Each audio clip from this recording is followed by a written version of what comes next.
My son-in-law Marcus looked me dead in the eye on Thanksgiving morning and said, "Clara, we need to talk about Christmas." I was standing in my daughter Sofia's kitchen, flour still dusting my apron from making tres leches cake at 5 in the morning, when he dropped the bomb that would change everything. "We can't have you staying here for the holidays this year," he said, not even bothering to lower his voice while Sofia fed baby Elena in the next room. "It's nothing personal, but we need space to focus on our financial situation. Actually, speaking of which, we're gonna need you to co-sign on a loan for us." Before we jump back in, tell us where you're tuning in from, and if this story touches you, make sure you're subscribed, because tomorrow, I've saved something extra special for you. I felt my stomach drop to the marble floor of their pristine Westchester County kitchen. The same kitchen I'd helped them design when they bought this house 3 years ago. The same kitchen where I'd spent countless evenings watching Elena take her first steps while Sofia worked late shifts at the hospital. Marcus stood there in his expensive golf shirt, arms crossed like he was delivering a business proposal instead of kicking his wife's mother out during the most important family time of the year. I'm Clara Rodriguez, and I'm 68 years old. 3 weeks ago, I thought I knew exactly where I stood in my family's life.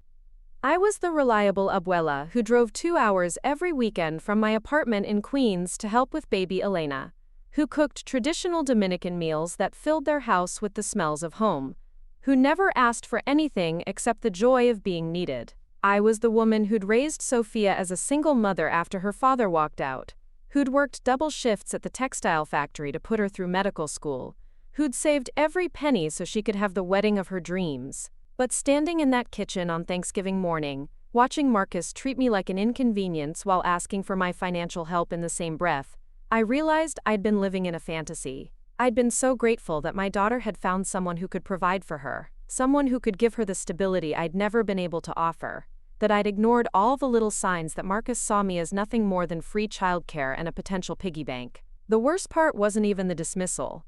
It was the casual way he said it, like he'd been planning this conversation for weeks. Like he'd been waiting for the right moment to clear the dead weight from their perfect holiday season. I looked toward the living room where Sofia was bouncing Elena on her lap, completely oblivious to the fact that her husband was systematically erasing me from their family traditions. "What kind of loan?" I asked, my voice steadier than I felt. I needed to understand the full scope of what he was asking before I reacted. Marcus shifted uncomfortably, running his hand through his perfectly styled hair. "It's for a business investment. Rachel's boutique downtown, you know, the one Sofia's always talking about? The owner wants to expand, and she's looking for partners. It's a guaranteed return, but the bank wants a co-signer with established credit." I knew exactly which boutique he meant. Rachel's Closet, the trendy little shop where Sofia bought her work clothes and where she'd spent a fortune on Elena's first birthday outfit. I also knew that Marcus had been talking about investment opportunities for months, always with the same hungry look in his eyes that reminded me of the men who used to hang around the factory parking lot selling dreams and taking paychecks. "How much?" I asked. $75,000. The number hit me like a physical blow. $75,000. More than I'd ever seen in one place. More than I'd managed to save in my entire working life. And he was asking me to put my name on it, like it was nothing, like I was just another piece of paperwork to be signed and filed away. "Marcus," I said slowly, "you know I don't have that kind of money." "You don't need to have it," he said, his tone taking on that patronizing quality I'd learned to recognize over the years. "You just need to qualify for it. Your credit score is good, right? You own your apartment. You've got steady income from your pension. The bank just wants to know someone reliable is backing the loan." I felt something cold settle in my chest. He knew about my credit score. He knew about my pension. He knew about my apartment. Which meant he'd been investigating my finances, probably for months, while I'd been babysitting his daughter and cooking his meals and thinking I was a welcome part of this family. "And if something goes wrong with the investment?" I asked. "Nothing's gonna go wrong," he said quickly. "Rachel's got it all figured out. She's been in business for 8 years, she knows the market. This is just about expansion, about taking advantage of the holiday shopping season. We'll have the money back to you by Valentine's Day." I wanted to laugh at the absurdity of it all, but there was nothing funny about the situation. Here was a man who made more in a month than I'd made in a year at the factory. asking me to risk my financial security on his get-rich-quick scheme. The same man who was telling me I couldn't stay for Christmas because I was somehow in the way of their important financial planning. I need to think about it, I said. There's not much time to think, Marcus replied, his voice sharpening. Rachel needs to know by next week. The opportunity won't wait. Of course it wouldn't wait. These opportunities never did. They were always urgent, always requiring immediate action, always too good to pass up. I'd heard the same pitch from factory supervisors who wanted to borrow money for their kids' tuition, from neighbors who had inside information on lottery numbers, from smooth-talking men who promised to double my money in 6 months. Let me talk to Sofia about it, I said. Marcus's expression darkened. Sofia doesn't need to be involved in this. She's got enough stress with work and the baby. This is between us adults. Between us adults. Like Sofia wasn't an adult. Like she wasn't a doctor who made life and death decisions every day. Like she wasn't smart enough to understand what her husband was really asking of her mother. I heard Elena's laughter from the living room, that pure, innocent sound that always made my heart lift. But today it just made me sad, because I was starting to understand that this little girl's father saw me as nothing more than a resource to be used up and discarded. I'll think about it, I repeated, untying my apron with hands that trembled slightly. Clara, don't make this harder than it needs to be, Marcus said, his voice taking on a threatening undertone. We're family. Family helps family. And honestly, it's not like you've got anyone else to leave your money to anyway. That last comment hit me like a slap. It was cruel and calculated, designed to remind me that I was alone, that without Sofia and Elena I had nothing. But it also revealed something important about how Marcus saw me. I wasn't family to him. I was a lonely old woman with money and good credit, someone who could be manipulated through guilt and fear. I walked into the living room where Sofia was playing with Elena, both of them sitting on the expensive white carpet that I'd helped Sofia pick out when they were decorating. My daughter looked up at me with those warm brown eyes that had been my anchor through every difficult moment of our lives together. Mommy, is everything okay? She asked in Spanish, switching to our native language the way she always did when she sensed trouble. Everything's fine, mija, I lied, forcing a smile as I bent down to kiss Elena's forehead. I just need to head home a little early today. But you were going to help me make the flan for tomorrow, Sofia said, disappointment clear in her voice. You can make it yourself? I said gently. You know the recipe by heart. I gathered my things quickly, my hands shaking as I folded the apron I'd worn in this kitchen dozens of times. Marcus stood in the doorway watching me, his expression unreadable but somehow satisfied, like he'd... Preparing and narrating this story took us a lot of time. So if you are enjoying it, subscribe to our channel. It means a lot to us. Now, back to the story. Accomplished exactly what he'd set out to do. Think about what we discussed, he said as I walked toward the door. Time is important here. I nodded without looking at him, kissed Sofia and Elena goodbye, and walked out into the crisp November air. The drive back to Queens felt longer than usual, my mind replaying every word of the conversation, every inflection in Marcus's voice, every moment when I should have seen this coming. By the time I reached my apartment, I felt exhausted in a way that had nothing to do with the early morning baking or the long drive. I sat in my small kitchen, surrounded by the familiar comfort of my own space, and tried to process what had just happened. My son-in-law had asked me to co-sign a loan for $75,000, while simultaneously telling me I wasn't welcome in their home for the holidays. The mathematical equation was simple. My signature was valuable, but my presence was not. I made myself a cup of cafe with cinnamon, the way my mother had taught me when I was Sofia's age, and sat at my small wooden table thinking about the choices that had led me to this moment. After Sofia's father left, I'd made every decision based on what was best for my daughter. I'd worked jobs I hated, lived in apartments I could barely afford, sacrificed my own dreams so she could have hers. And I'd never regretted it, not once, because seeing her succeed had been worth every struggle. But somewhere along the way, I'd forgotten that sacrificing everything for someone else's happiness doesn't guarantee they'll value what you've given up. I'd been so focused on ensuring Sofia never had to worry about money the way I had, that I'd never taught her to recognize when someone was using financial pressure as a weapon.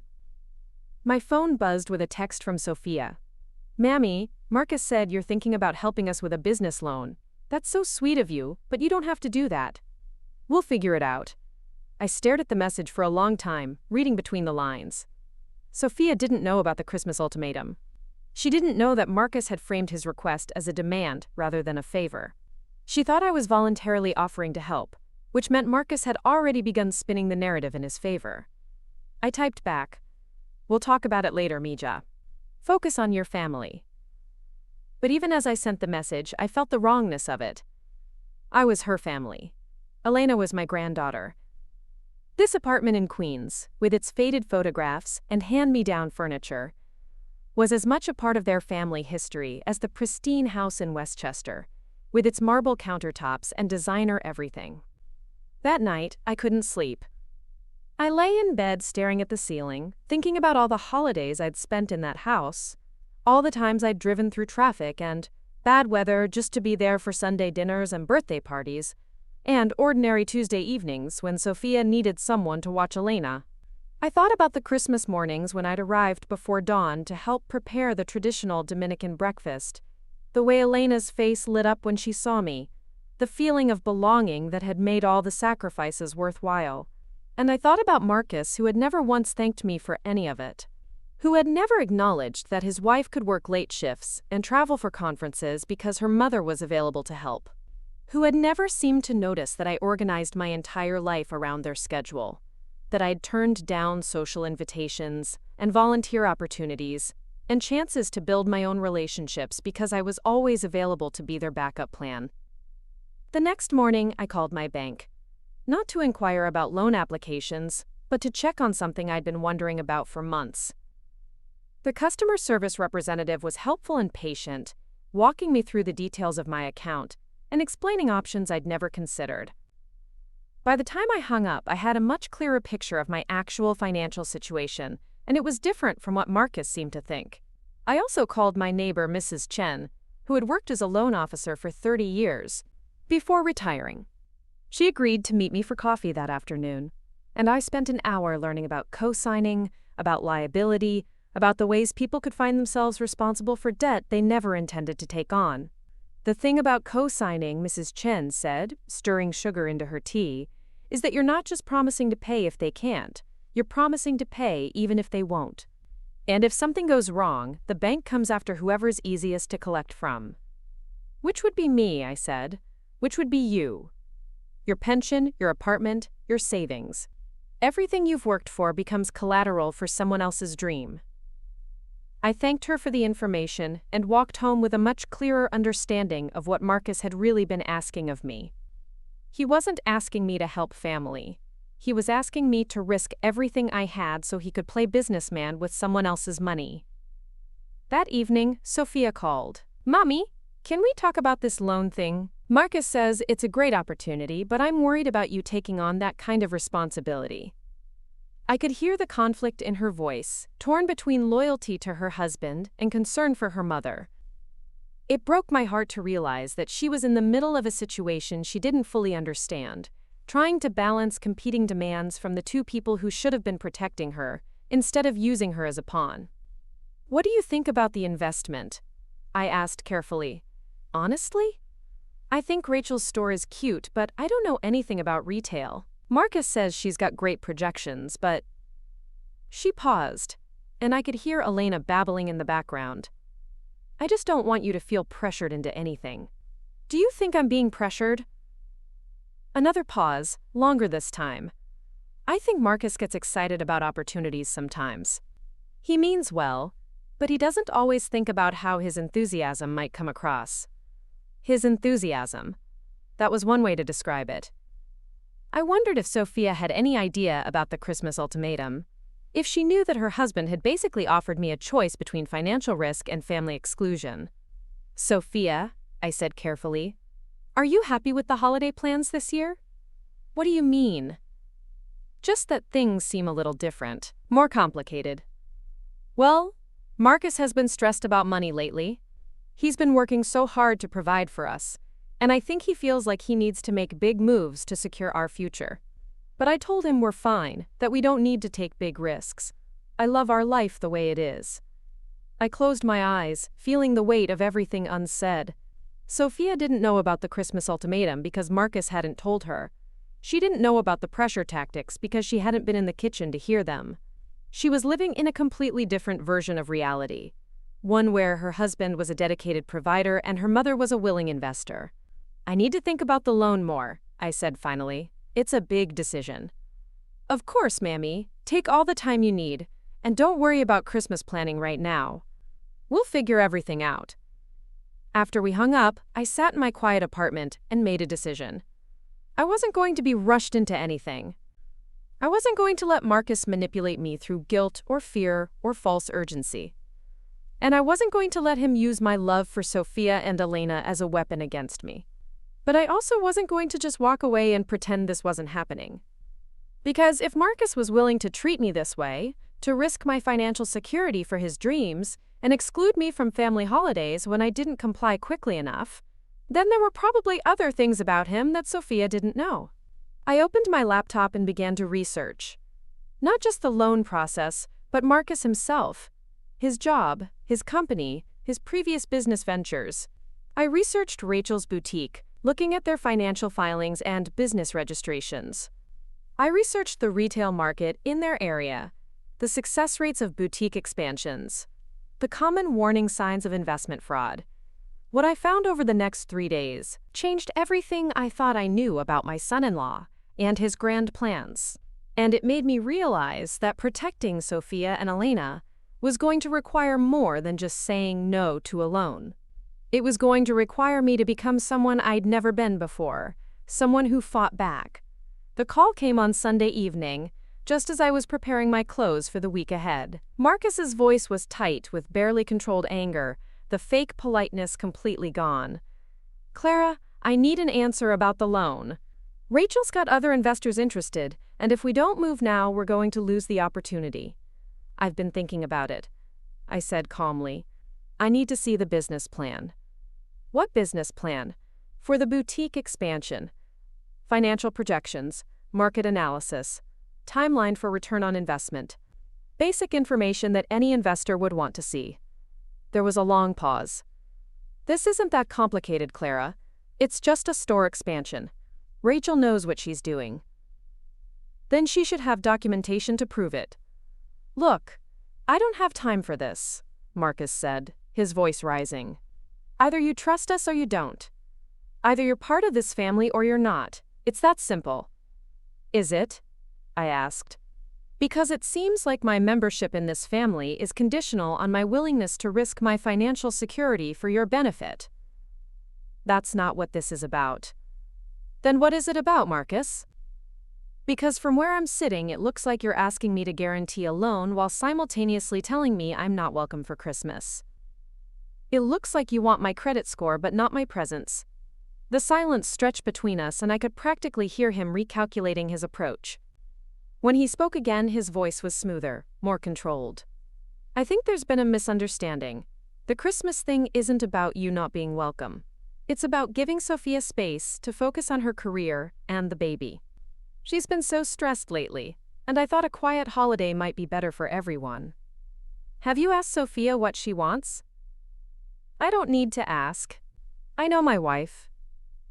Do you? Because when I talked to her, she seemed to think Christmas plans were still being figured out. She didn't mention anything about needing space or wanting a quiet holiday. Another pause, longer this time. Clara, I don't want to make this ugly. We're family. But I need to know that you're committed to being part of this family's future, not just its past. And co-signing this loan is the test? I'm not saying it's a test. I'm saying it's an opportunity. For all of us. I felt something shift inside me.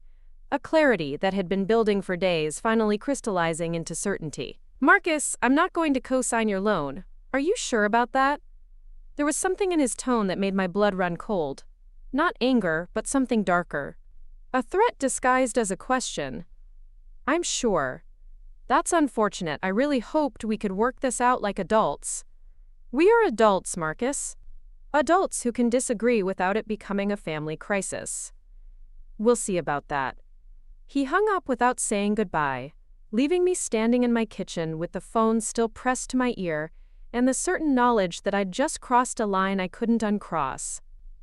I sat down at my table and opened my laptop again, but this time I wasn't researching loans or boutiques.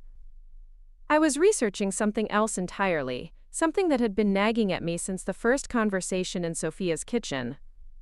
Because if Marcus was willing to pressure me this hard for a loan, if he was willing to use my relationship with Sofia and Elena as leverage, then maybe there were other things about his financial situation that didn't add up. What I found in the next hour made me realize that my son-in-law wasn't just manipulative. He was desperate. And desperate people do dangerous things, especially when they think they're dealing with someone who won't fight back. I picked up my phone and dialed a number I'd never thought I'd need to use. The conversation that followed was brief and professional, but it set in motion a chain of events that would change everything. Because Marcus was right about one thing. This was about family. But he was wrong about what that meant. Family doesn't mean sacrificing yourself for someone else's greed. Family means protecting the people you love from those who would use them. And I was done being used. The phone number I dialed belonged to Detective Rivera, a woman I'd met 2 years ago when Mrs. Patterson from 4B had her purse snatched outside the grocery store. Rivera had been kind and thorough, and she'd given me her card with instructions to call if I ever felt unsafe in the neighborhood. I never imagined I'd be calling about my own family. Mrs. Rodriguez, Detective Rivera said when I identified myself. Is everything all right? I'm not sure, I said honestly. I think my son-in-law might be involved in something fraudulent, and I need to know what my options are. Can you be more specific?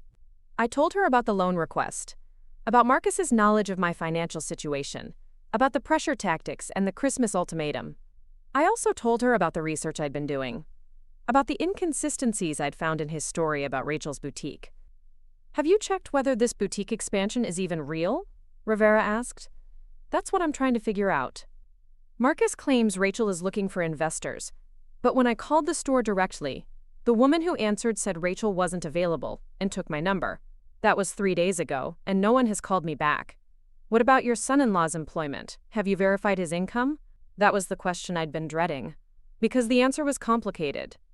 He works for a consulting firm downtown, Harrison and Associates. But when I looked them up online, their website is very basic.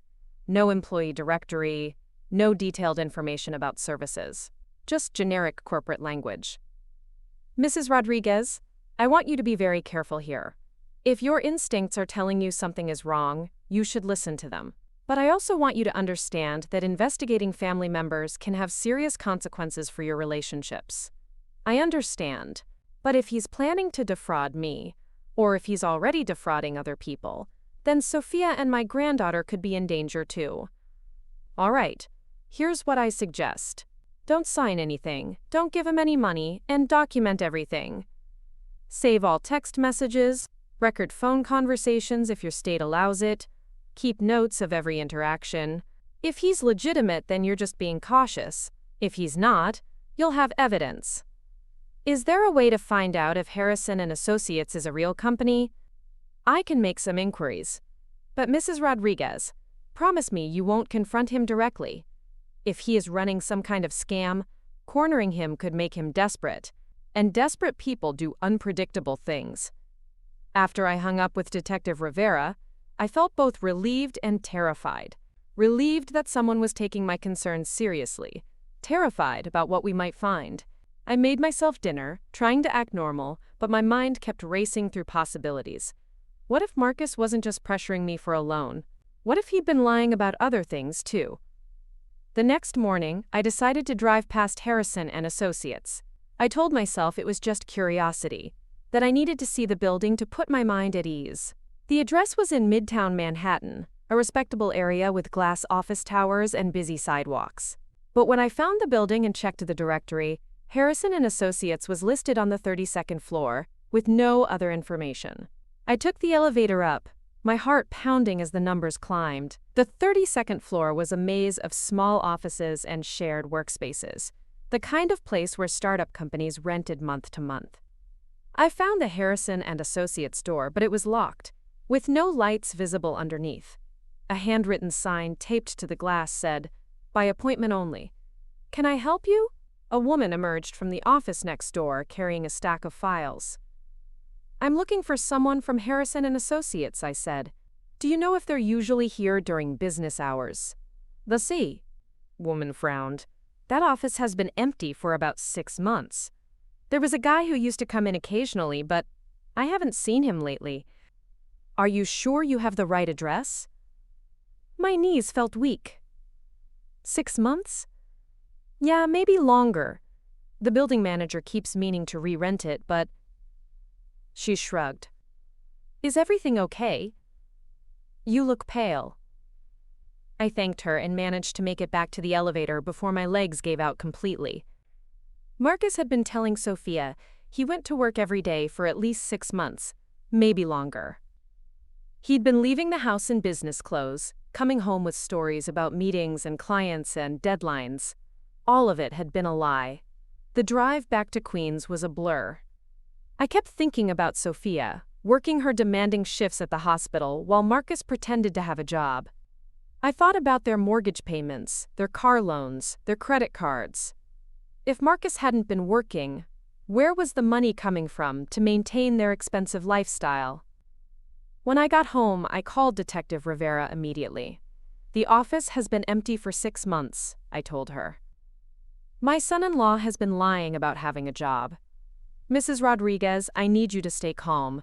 This is serious, but it's not necessarily dangerous. Unemployment fraud is more common than you might think, especially in families where there's pressure to maintain appearances. But where is the money coming from? They're living in a house that costs more than Sofia makes as a resident. They're driving new cars, buying expensive clothes. Someone is paying for all of that. That's what we need to find out. I've made some calls about Harrison and Associates. It was a legitimate consulting firm until about 8 months ago, when the original owner died suddenly. The business was supposed to be dissolved, but someone has been using the name and office address since then." "Marcus?" "We don't know yet. But Mrs. Rodriguez, I need to ask you something important. Has your son-in-law ever asked you for your social security number? Bank account information? Copies of tax returns?" I thought back through months of conversations, trying to remember. Last year, when they were applying for their mortgage, he said he needed my information as a reference. I gave him copies of my tax returns and bank statements. What about more recently?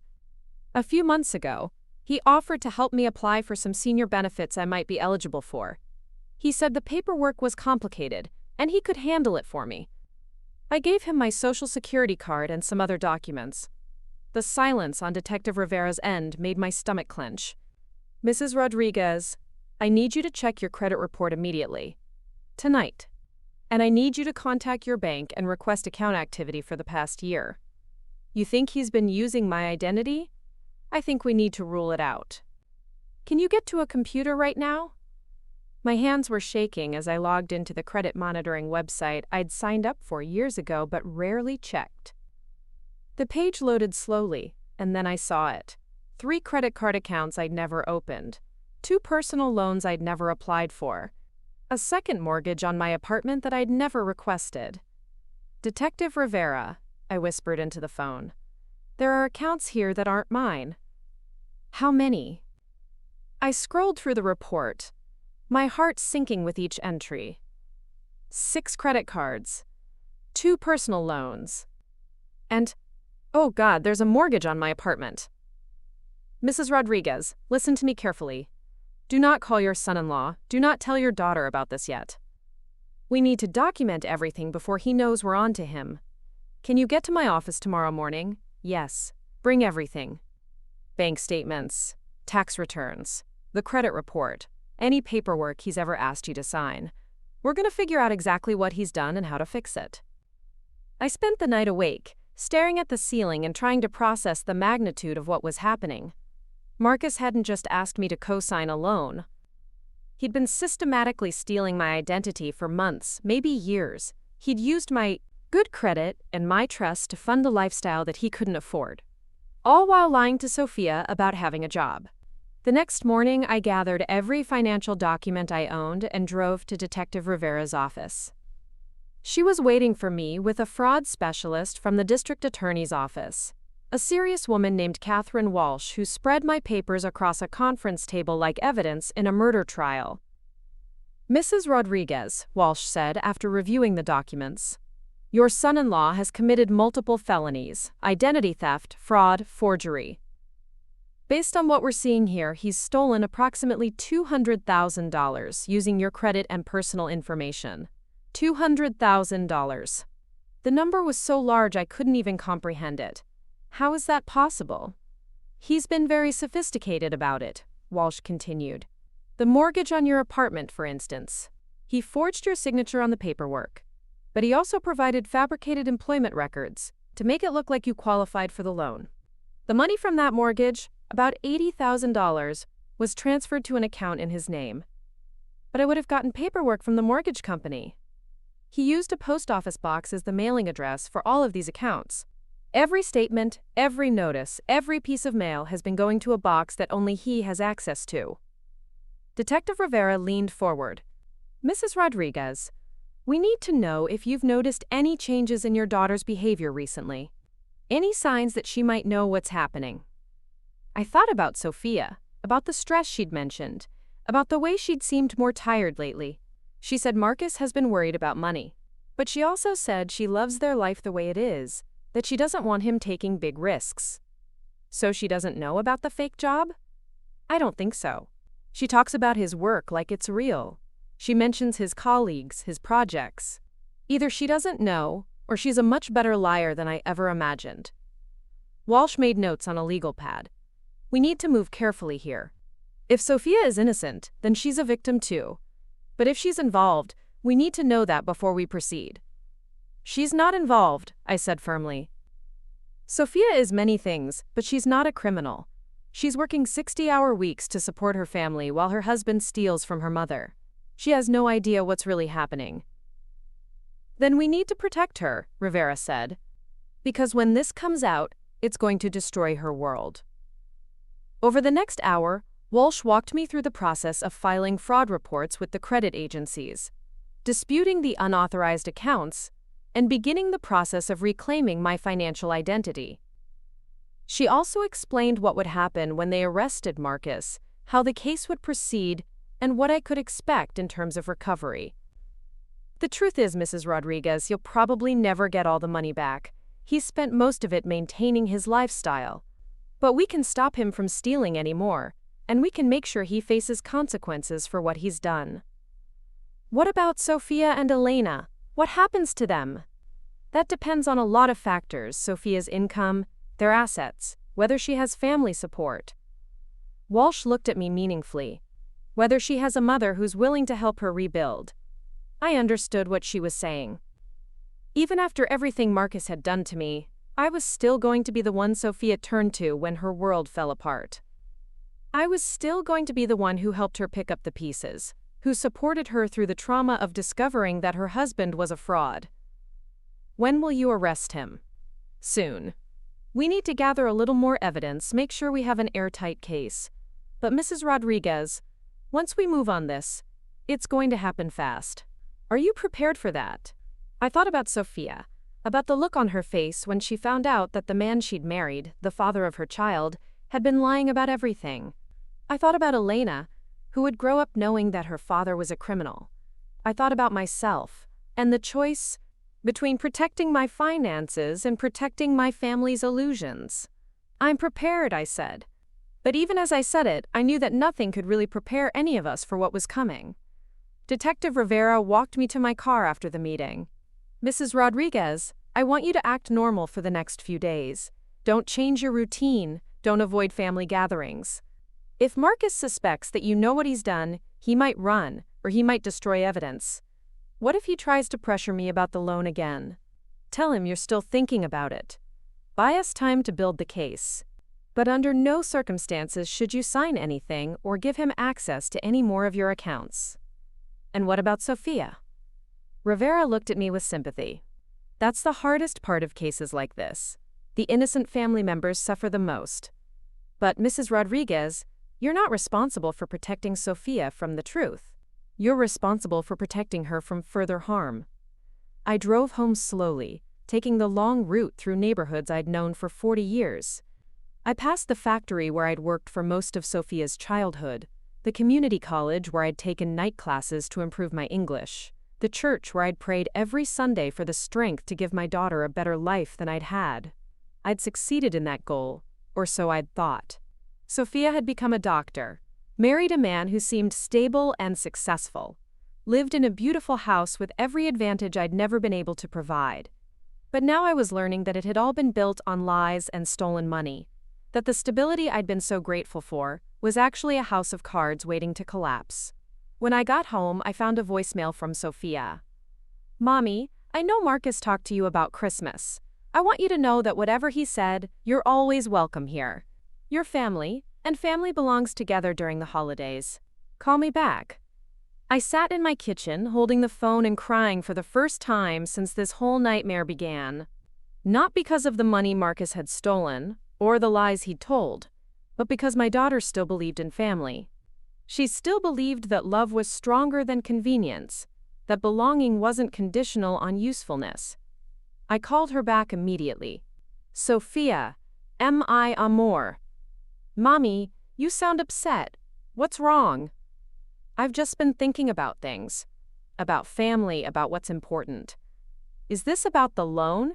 Because I told Marcus we don't need his investment schemes. We're doing fine without taking risks."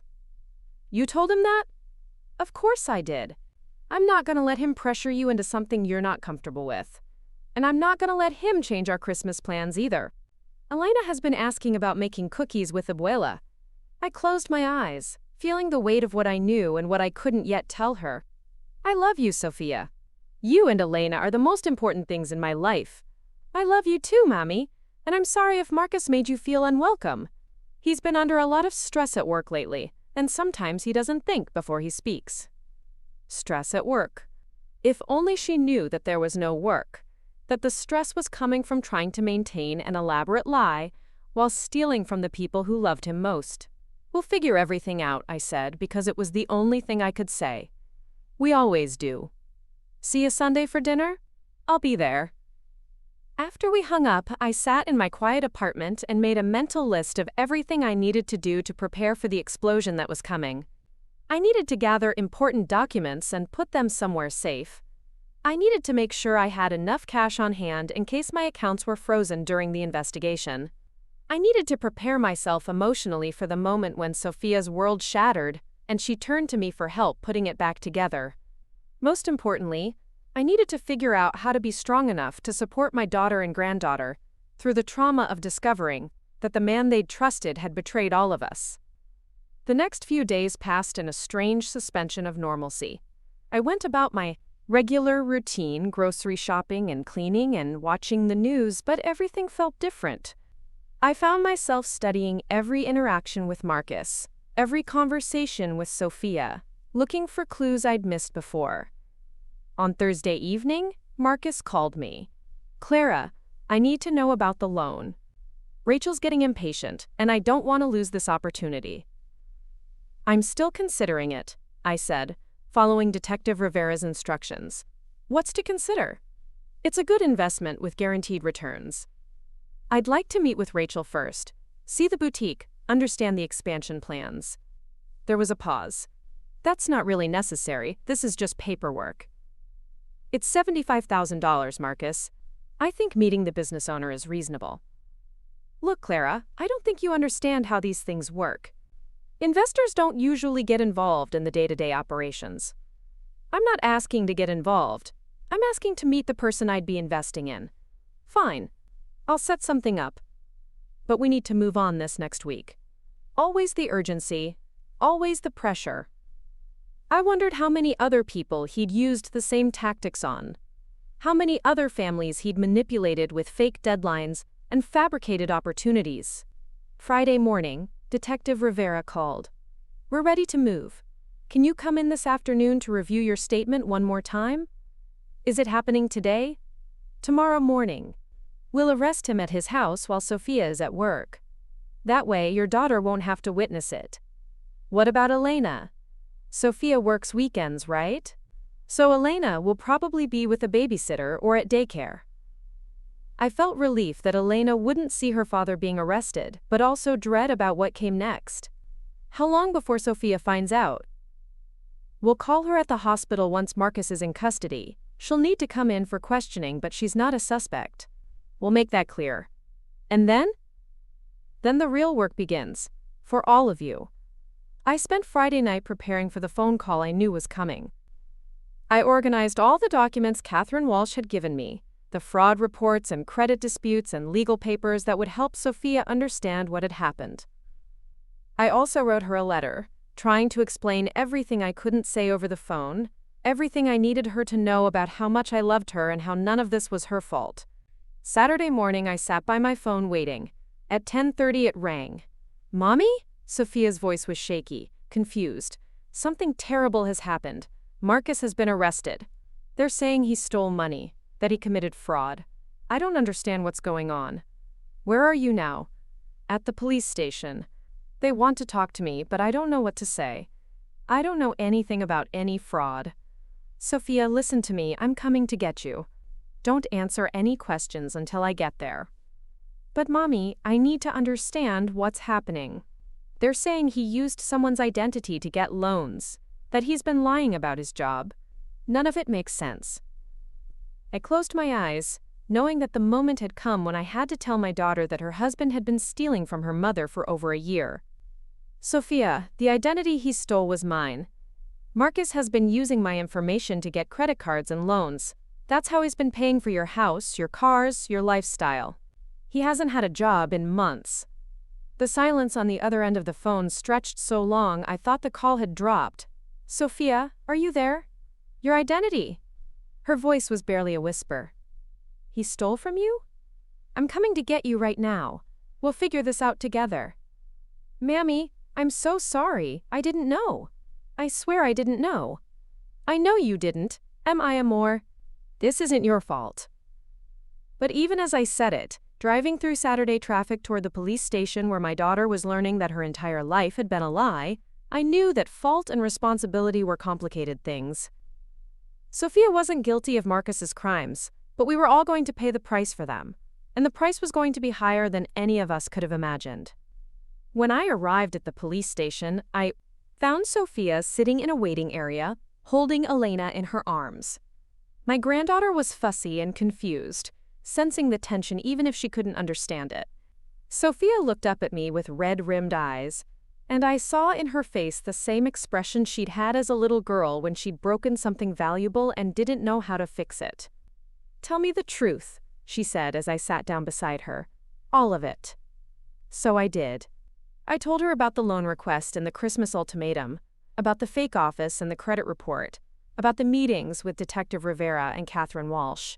I told her about the $200,000 Marcus had stolen using my name, about the mortgage on my apartment that I'd never agreed to, about the post office box where he'd been hiding the evidence of his crimes. Sofia listened without interrupting, her face growing paler with each revelation. When I finished, she was quiet for a long time, rocking Elena gently while processing the magnitude of what she'd learned. "So the house," she said finally. "The cars, the vacation we took to Disney World last month. All of it was paid for with money stolen from you." "I'm afraid so." "And when he asked you to co-sign the loan for Rachel's boutique?" "I don't think Rachel's boutique even exists. I think he was planning to use that money to pay off some of the debt he'd accumulated in my name, or maybe to disappear before anyone figured out what he'd done." Sofia closed her eyes, tears sliding down her cheeks. "How could I not have known? How could I have lived with someone for 5 years and not seen any of this? Because you trusted him. Because you're not a criminal, so you don't think like one. Because he was very good at lying. But the signs must have been there. The stress he's been under, the way he's been acting lately, I should have questioned things more." I took her hand. "Sofia, you were working 60 hours a week and raising a baby. You were trying to build a career and a family. You didn't have time to be a detective. But you figured it out. Only because he made the mistake of threatening me. If you'd just asked for the loan without the Christmas ultimatum, if you'd been smarter about manipulating me, I might never have looked deeper. Detective Rivera appeared in the waiting area. Mrs. Rodriguez? Miss Carson? We're ready for you now. Sofia stood up, still holding Elena. What happens now? Now we start cleaning up the mess, Rivera said gently. And we make sure this never happens to your family again. As we walked toward the interview room, I realized that the hardest part wasn't over. In many ways, it was just beginning. Because now Sofia had to figure out how to rebuild her life, with a criminal record hanging over her husband, massive debts in her mother's name, and the knowledge that everything she'd thought was real had been an elaborate lie. But she didn't have to do it alone. Whatever else Marcus had taken from us, he hadn't taken that. Sofia still had a mother who would fight for her, and Elena still had a grandmother who would protect her, and we still had each other. It wasn't much, but it was real. And after months of living in Marcus's world of lies and manipulation, real was enough to build on. The interview room at the police station was small and windowless, with fluorescent lighting that made everyone look sick. Sofia sat across from Detective Rivera and Catherine Walsh, bouncing Elena on her knee while trying to answer questions about a husband she was realizing she'd never really known. I watched my daughter struggle to reconcile the man who made her coffee every morning with the criminal who'd been systematically stealing from her mother. When did Marcus first ask about your mother's financial information? Walsh asked, her pen poised over a yellow legal pad. Sofia's voice was barely above a whisper. Last year, when we applied for the mortgage. He said the bank wanted character references, and that having my mother's information would help us get a better rate. She looked at me with guilt-stricken eyes. I thought it was normal. I trusted him. Did he ever ask you to sign documents without reading them? Rivera continued. Sometimes. He said I was too busy with work and the baby to worry about financial paperwork. He handled all of that. Sofia's voice broke slightly. I was grateful. I thought he was taking care of us. Elena started to fuss, reaching toward me with chubby arms. I took her from Sofia, and my granddaughter immediately settled against my chest, finding comfort in the familiar scent of my perfume and the steady rhythm of my heartbeat. At least one person in this room still trusted completely, still believed that the adults in her life would protect her from harm. Miss Carson, Walsh said gently, I need you to understand that you're not in trouble here, but we need to document everything to build the strongest possible case against your husband. The more information we have, the better we can protect you and your family going forward. What about our house? Sofia asked suddenly.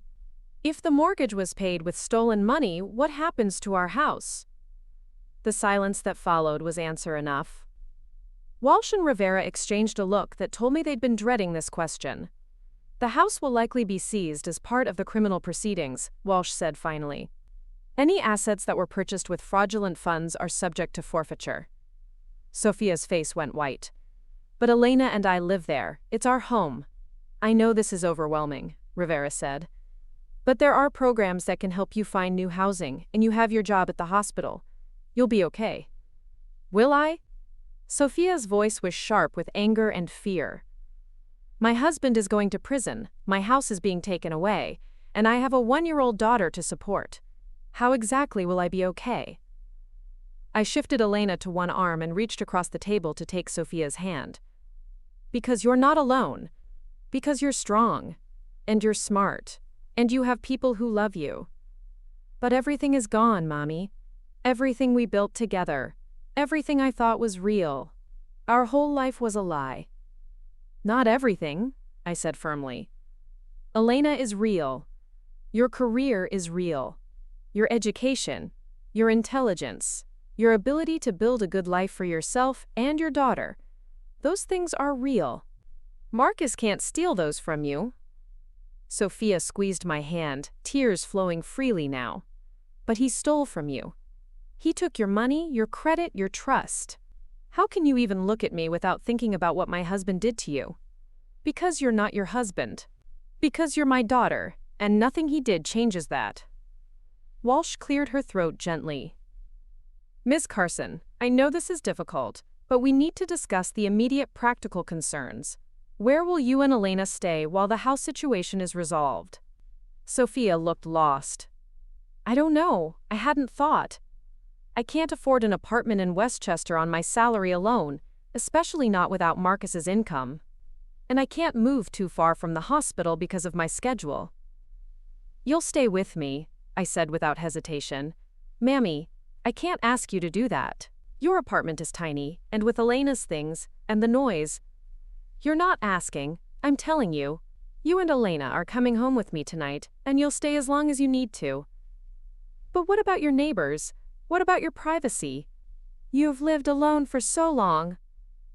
I looked down at Elena, who had fallen asleep in my arms, her tiny fist curled around my finger. I've been alone long enough. It's time for my girls to come home. The next few hours passed in a blur of paperwork and phone calls. Sofia had to arrange emergency time off from the hospital, explaining to her supervisor that there was a family crisis without going into the humiliating details. I had to call my insurance company to report the fraud, knowing that this was just the beginning of months of bureaucratic battles to restore my financial identity. By evening, we were back at my apartment in Queens, Sofia and Elena's belongings hastily packed into garbage bags and suitcases. My small living room was suddenly full of baby equipment, a portable crib, a high chair, toys scattered across the floor. It should have felt cramped and chaotic, but instead it felt alive in a way it hadn't for years. Sofia sat on my couch, holding a cup of tea I'd made her, staring at the wall with the expression of someone still processing shock. I keep thinking I should have known, she said quietly. There had to be signs I missed. Like what? The way he always handled the mail. The way he got nervous when I asked about our bank statements. The fact that he never wanted me to go to his office or meet his coworkers. She shook her head. I told myself he was just private about work. I didn't want to be one of those wives who doesn't trust her husband. Trust isn't the same as willful blindness, I said. You trusted him because you loved him, because you made a commitment to him. That's not a character flaw.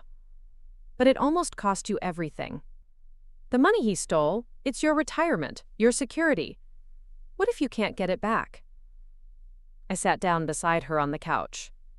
Sofia, I need you to listen to me very carefully. The money doesn't matter.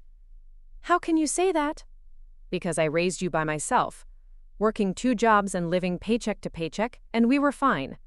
Because I've been poor before, and I survived it.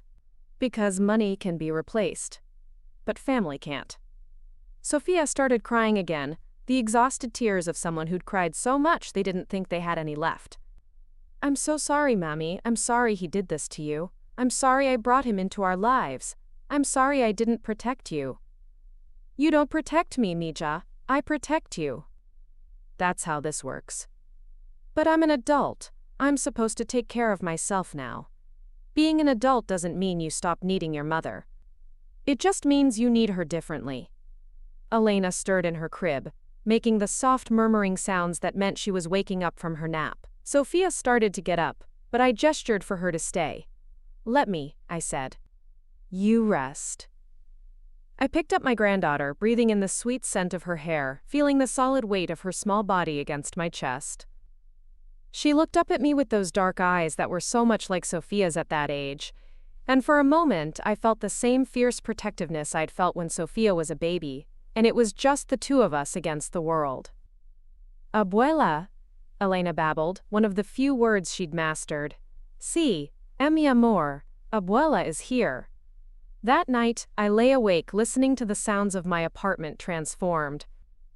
Sofia's quiet breathing from the pull-out couch, Elena's occasional sighs from her crib, the unfamiliar creaks and settling noises of a space being lived in by more than one person. It should have been disruptive, but instead it was comforting. For the first time in years, I wasn't alone with my thoughts and my memories. The next morning brought a new reality. Sofia had to figure out how to get to work without the car Marcus had been driving, which was also subject to seizure. Elena needed diapers and formula, but we weren't sure if Sofia's bank accounts were frozen. I had a list of phone calls to make to credit agencies and banks, trying to untangle the web of fraud that Marcus had created. "I feel so helpless," Sofia said as she fed Elena breakfast. "Like I don't know how to be an adult without someone managing all the financial stuff for me." "Then you'll learn," I said simply, "the same way I learned when your father left. The same way millions of women have learned when they had to. But what if I make mistakes? What if I can't handle it all?" "Then you'll make mistakes and learn from them. And I'll be here to help you figure it out." Detective Rivera called around noon with an update. Marcus had been arraigned and was being held on $500,000 bail, which his family couldn't afford to post. He'd be staying in jail until trial, which could take months to organize. "Has he said anything about the money?" I asked. "Where it went, whether any of it can be recovered." "He's claiming the whole thing was a misunderstanding. Says he thought he had permission to use your credit, that it was a family arrangement." I felt a spike of anger so sharp it surprised me. Even now, even caught red-handed with forged documents and fabricated employment records, Marcus was trying to make this my fault. He was trying to claim that I'd somehow agreed to let him steal $200,000 from me. "What about the fake job? How does he explain that?" "He says he was between positions, that he was doing consulting work independently. He's got lawyers now, and they're advising him not to say much more." Of course he had lawyers. Probably expensive ones, paid for with money he'd stolen from me. The irony wasn't lost on me that my own credit was being used to fund his defense against charges of stealing my credit. What happens next? The district attorney is preparing for trial. They'll want you to testify. Probably Sofia too. It could be a long process. After I hung up, I found Sofia sitting at my kitchen table with Elena on her lap, staring at a pile of legal documents. Her face was pale and drawn, the exhaustion of the last few days written in the dark circles under her eyes. "I don't understand half of this paperwork," she said. "There are forms for victim compensation, forms for asset forfeiture, forms to dispute the debts Marcus created. I feel like I need a law degree just to figure out what I'm supposed to sign." "Then we'll get help. Catherine Walsh said there are victim advocates who specialize in fraud cases. We don't have to figure this out alone." But it's so overwhelming, and I keep thinking about all the people at the hospital, my colleagues and supervisors. What are they going to think when they find out my husband is a criminal? What if it affects my career? I reached across the table and took her hand. "Sofia, you're a good doctor. You save lives every day. What Marcus did doesn't change that. But people will judge me. They'll wonder how I could be so naive, how I could live with someone for 5 years and not know he was stealing money. Some people might judge you, but the people who matter, the people who know you, they'll understand that you're a victim in this too." Sofia looked down at Elena, who was contentedly chewing on a plastic spoon. What am I going to tell her when she's old enough to ask about her father? How do I explain that the man who was supposed to protect our family was the one who destroyed it? You tell her the truth. That sometimes people make terrible choices, but that doesn't define everyone around them. That she comes from a family of strong women who know how to rebuild after everything falls apart. Do I know how to rebuild? I smiled, thinking about all the times I'd had to start over. When Sofia's father left. When I lost my job at the factory and had to find new work. When my husband died and I had to learn how to live alone. You know more than you think you do. It's in your blood. The following week brought a parade of appointments and meetings. Victim advocacy sessions where Sofia and I learned about our rights and the legal process ahead. Credit counseling sessions where I worked to dispute the fraudulent accounts and begin rebuilding my financial identity. Childcare arrangements for Elena, while Sofia returned to work. The hardest part was dealing with the house. Sofia had to pack up 5 years of her life, sorting through belongings and memories, while federal marshals waited to take possession of the property. She moved through the rooms like a ghost, touching furniture and photographs with the careful reverence of someone saying goodbye.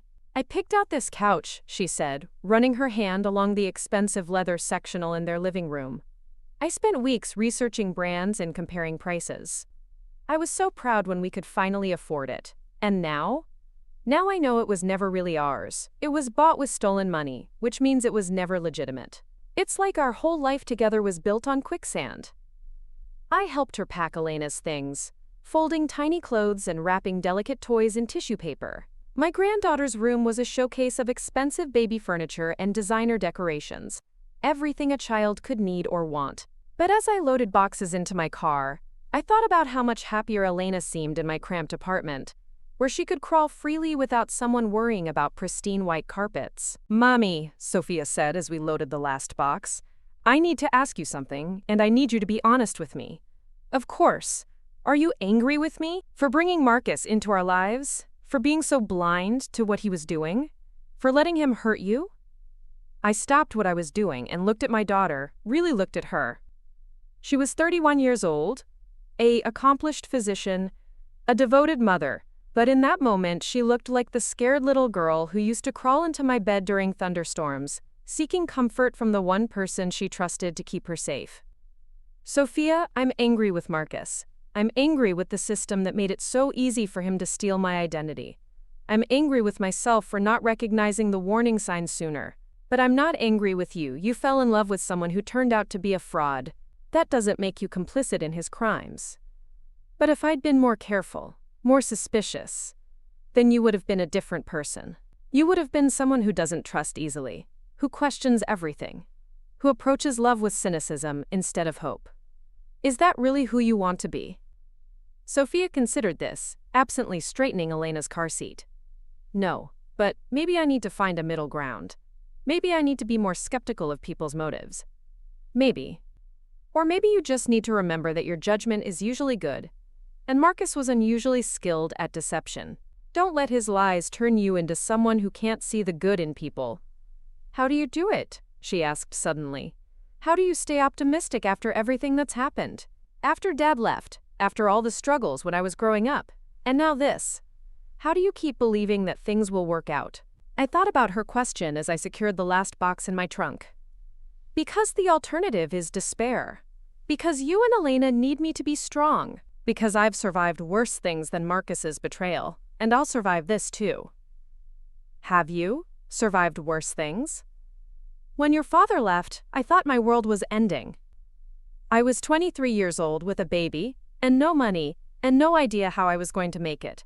I cried for weeks, but then I realized that crying wasn't going to pay the rent or buy groceries, so I got up and figured out how to build a life for us." "Was it hard?" "It was the hardest thing I'd ever done. But it was also when I learned that I was stronger than I thought, that I could take care of myself and you, that I could work 2 jobs and still have energy to read you bedtime stories. That being alone didn't have to mean being helpless." Sofia nodded slowly. "I'm scared, Mommy. I'm scared of being a single mother, of raising Elena alone, of having to explain to her why her father isn't around. I know you're scared, I was scared too. But fear isn't the opposite of courage. It's just courage with butterflies in your stomach." We drove back to Queens in convoy, Sofia following behind me with Elena sleeping in her car seat. As we pulled into the parking lot of my apartment building, I saw Mrs. Chen from next door hanging laundry on her fire escape. She waved and called out a greeting, the same as she had every day for the past 10 years. "Mrs. Rodriguez, I haven't seen your granddaughter in a while. Is she visiting?" "They're staying with me for a while," I called back. "How wonderful. I'll have to make extra dumplings this weekend." It was such a normal interaction, so beautifully ordinary after days of police stations and legal documents and devastating revelations. Mrs. Chen didn't know about Marcus's crimes or the financial fraud or the house being seized. She just saw a grandmother whose family was coming to stay, and she was happy about it. That night, as Sofia put Elena to bed in the corner of my living room, I realized something important. Marcus had tried to steal my financial security, but he hadn't succeeded in stealing my real wealth. My real wealth was Sofia's trust, Elena's laughter, Mrs. Chen's offer to make extra dumplings.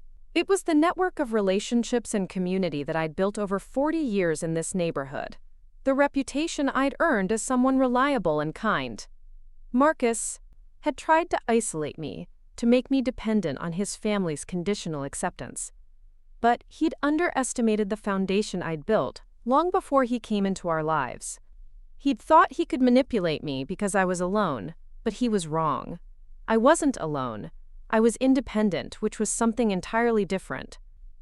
The next few weeks established a new routine. Sofia would leave for work early in the morning, and I would take care of Elena until she returned in the evening. We'd have dinner together, help Elena with her bath and bedtime routine, then sit together on the couch planning for the next day. It wasn't easy. My apartment was small, and 3 people generated a lot more laundry and dishes and general chaos than I was used to. Elena was going through a phase where she woke up crying in the middle of the night, disrupting everyone's sleep. Sofia was dealing with the stress of single parenthood while also managing the legal fallout from Marcus's crimes. But it was also the happiest I'd been in years. I woke up every morning to Elena's babbling and Sofia's sleepy voice calling, "Good morning, Mammy," from the pull-out couch.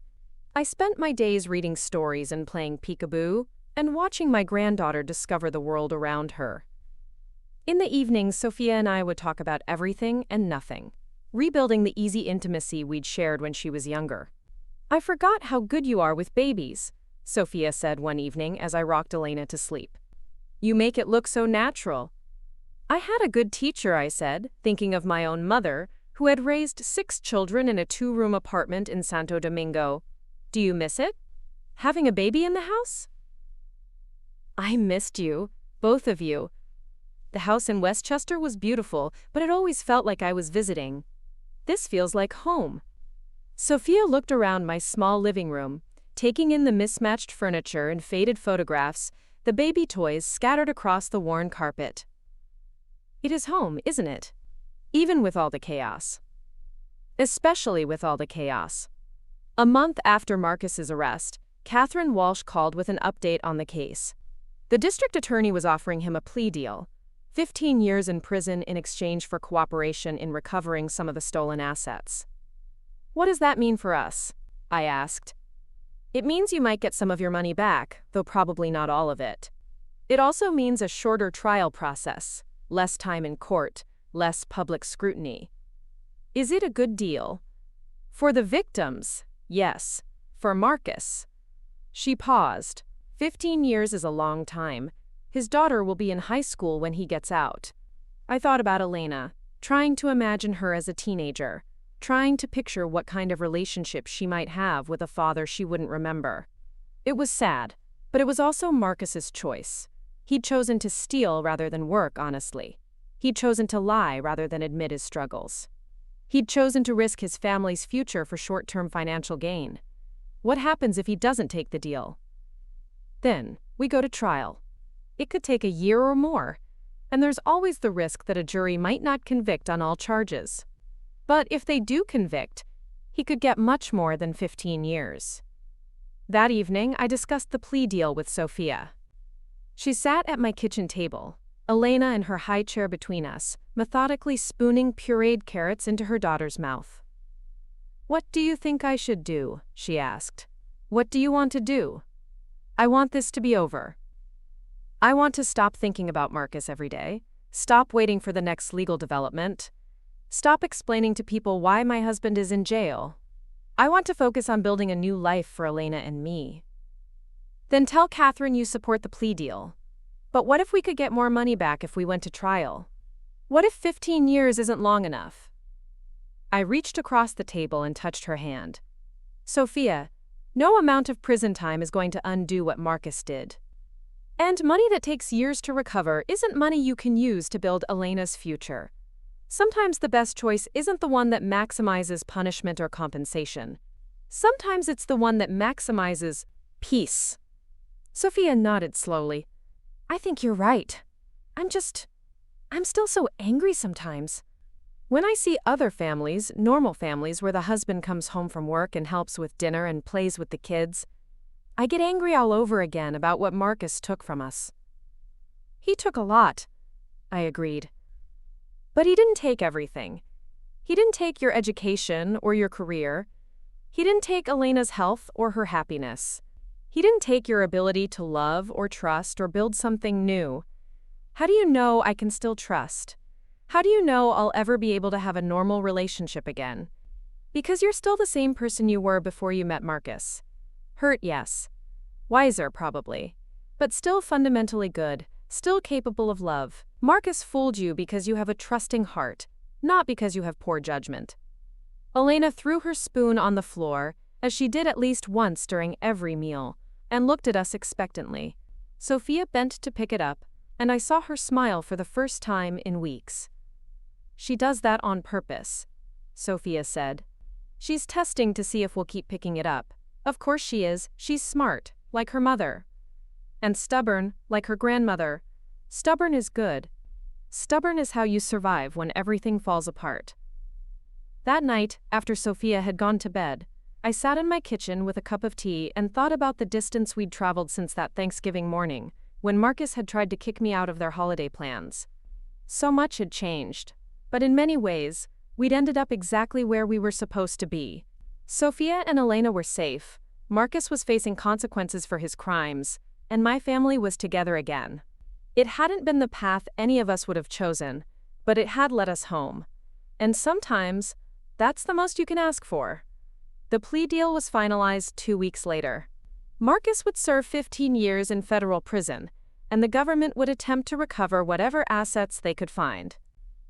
It wouldn't be enough to repay everything he'd stolen, but it would be something. More importantly, it would be over. Sofia and I attended the hearing where Marcus formally accepted the plea.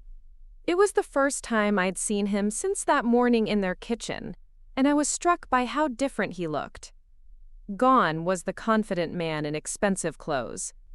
In his place was someone who looked hollow, defeated, older than his 35 years. He looked at Sofia once, a brief glance that she didn't return. He didn't look at me at all, which was probably wise. I wouldn't have been able to contain my anger if he'd tried to make eye contact, tried to pretend that we were still family, that what he'd done was forgivable. After the hearing, Sofia and I walked to a nearby coffee shop. She ordered decaf, still mindful of nursing Elena, and we sat by the window watching people hurry past on the sidewalk. "How do you feel?" I asked. "Empty," she said after thinking about it. "Not sad, not angry, just empty. Like I used up all my emotions over the past few months and now there's nothing left. That's normal. Grief isn't just about death. It's about the end of anything important. I know I should feel closure, but I don't. I keep thinking about all the conversations we had where he was lying to my face. All the times he came home from his fake job and told me about his fake day. It makes me question everything about our relationship. Don't do that to yourself. Some of it was real. His love for Elena was real. The good moments you had together were real, even if the circumstances around them were fabricated. How can you be so generous about this? He stole from you, lied to both of us, put Elena's future at risk. How are you not consumed with hatred?" I sipped my coffee, thinking about her question. Because hatred would hurt me more than it would hurt him. Because I choose to focus on what I gained rather than what I lost. What did you gain? You and Elena living with me. The chance to be part of Elena's daily life instead of just weekend visits. The knowledge that I'm stronger than I thought, that I can protect my family when they need protecting. Sofia smiled, the first genuine smile I'd seen from her in weeks. You did protect us, didn't you? If you hadn't investigated Marcus, if you hadn't caught him when you did, he might have stolen even more. He might have ruined Elena's college fund, or taken out loans against my career, or disappeared entirely. We protected each other. That's what family does. As we walked back to the car, Sofia took my arm. "Mammy, I want you to know something. These past few months, living with you, rebuilding our lives together, it's been hard. But it's also been the most secure I've felt in years. For the first time since I became an adult, I feel like I have a real partner, someone I can count on completely. You always had that. I know that now. But I'd forgotten it. Or maybe I'd taken it for granted. Marcus made me think that independence meant not needing my mother anymore. But real independence is knowing that you can take care of yourself and still choose to be part of a family. Are you choosing to be part of this family? Every day. For the rest of my life." We drove home through the familiar streets of Queens, Past the grocery store where I'd shopped for 30 years. Past the school where Sofia had learned to read. Past the park where she'd taken her first steps. It was the same neighborhood where I'd raised her as a single mother, where I'd worried about money and safety, and whether I was doing enough to give her a good life. Now she was a single mother herself, facing the same challenges and fears I'd once faced. But she wasn't facing them alone, and neither was I. We had each other, and we had Elena, and we had the strength that comes from surviving difficult things together. It wasn't the life either of us had planned, but it was a good life. It was real and honest and built on love instead of lies. Marcus had tried to destroy us, but instead he'd reminded us who we really were. He'd forced us to rely on each other, to rediscover the bond that had sustained us through every previous crisis. In the end, his greatest crime wasn't the money he'd stolen. It was the time he'd wasted. The years when Sofia and Elena could have been living with me instead of in his house of lies. But even that wasn't entirely lost, because now we had the rest of our lives to make up for it. As we pulled into the parking lot of my apartment building, I saw Mrs. Chen hanging laundry again. She waved enthusiastically, calling out in her accented English, "Clara, Sofia." Perfect timing. I just finished making dumplings. Sofia laughed, a sound of pure joy that I hadn't heard in months. Some things never change, do they? The best things don't, I said.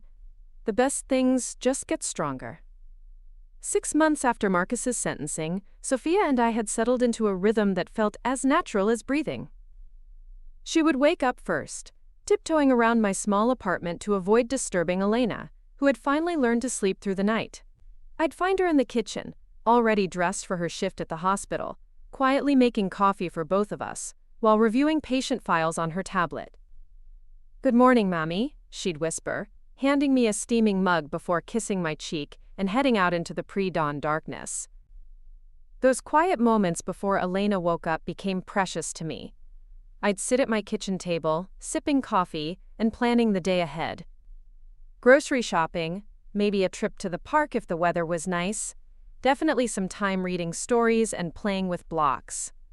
Simple pleasures that felt revolutionary after months of legal battles and financial reconstruction. Elena had grown so much over those 6 months. She was walking now, tottering around my apartment with the fearless confidence of a child who'd never known anything but love and security. She called me abuela instead of abuela, which made Sofia laugh every time. She had learned to climb onto my lap when I was reading the newspaper, demanding attention with the imperious gesture of someone who'd never been denied anything important. The legal aftermath of Marcus's crimes had finally been resolved. The government had recovered about $60,000 from various accounts and seized assets, which was distributed among his victims. My share wasn't enough to restore everything he'd stolen, but it was enough to feel like justice had been served. More importantly, my credit had been cleared, the fraudulent accounts closed, and my financial identity restored. Catherine Walsh had been right about one thing. The process of rebuilding was complicated and time-consuming. I'd spent countless hours on phone calls with credit agencies, banks, and government offices, documenting the fraud and disputing charges that never should have existed. But each resolved account felt like a small victory, a step toward reclaiming the security that Marcus had tried to take from me. Sofia had been amazed by my persistence. "I don't know how you keep track of all these phone numbers and reference numbers and case files," she'd said one evening, as I organized a stack of paperwork. "It's like you've become a professional fraud recovery expert." "I've become someone who doesn't give up easily," I'd replied. "That's different." The truth was, fighting for my financial identity had given me a sense of purpose I hadn't expected. For years after retiring from the factory, I'd felt somewhat aimless, useful mainly as a babysitter and occasional cook. But navigating the complex world of fraud recovery had reminded me that I was intelligent and capable, that I could learn new systems and advocate for myself effectively. Sofia had been going through her own transformation. The shy uncertainty she'd shown in the weeks after Marcus's arrest had gradually given way to a quiet confidence. She'd taken on additional responsibilities at the hospital, volunteering for committees and training programs that she'd previously avoided. Her colleagues, who had rallied around her when the news about Marcus became public, treated her with a respect that had nothing to do with sympathy and everything to do with recognizing her competence. Dr. Carson is one of our most reliable residents. I'd overheard her supervisor telling someone on the phone. Whatever personal challenges she's faced, they haven't affected her professional performance at all. If anything, she seems more focused now. More focused. That was exactly right. Sofia had learned to trust her own judgment in a way she never had when Marcus was managing all the details of their life. She balanced her own checkbook now, made her own financial decisions, planned Elena's schedule without consulting anyone. The independence wasn't just practical, it was emotional. "I feel like myself again," she'd told me one evening as we watched Elena play with wooden blocks on the living room floor. "Not like someone's wife or someone's mother, just like myself. Does that make sense?" "Perfect sense. You were always yourself, even when Marcus was around. You just forgot for a while. How did you remember? After Daddy left, how did you remember who you were underneath all the fear and confusion?" I'd thought about that question for a long time before answering. I looked at you. Every time I felt lost, I looked at you and remembered that I was the person responsible for raising you. That gave me something to build on. And now? Now I look at both of you, and I remember that I'm the matriarch of this family. Not just a grandmother or a mother, but the foundation that everything else rests on. That conversation had taken place on a Sunday evening in late spring. Sofia had just gotten Elena ready for bed, and we were sitting together on my couch, enjoying the peaceful exhaustion that comes from a day spent entirely with family. It was during moments like these that I felt the full weight of what we'd accomplished together. Marcus had intended to isolate me, to make me dependent on his conditional acceptance. Instead, he'd forced Sofia and me to rediscover our own strength, to rebuild our relationship on a foundation of mutual respect rather than obligation. He'd thought he could manipulate us because we were women alone, but he'd underestimated what women alone could accomplish when they stopped apologizing for taking up space. The following week brought an unexpected visitor. Detective Rivera called to let me know that Rachel Winters wanted to meet with me. The real Rachel Winters, owner of the boutique that Marcus had claimed was seeking investors. "She's been following the case," Rivera explained. Apparently, Marcus had been using her business name and reputation to lend credibility to his investment scheme. "She wants to apologize and make sure you understand that she had nothing to do with his fraud." I agreed to meet her, curious about the woman whose legitimate business had been co-opted for Marcus's lies. We met at a small cafe in Manhattan, near her actual boutique.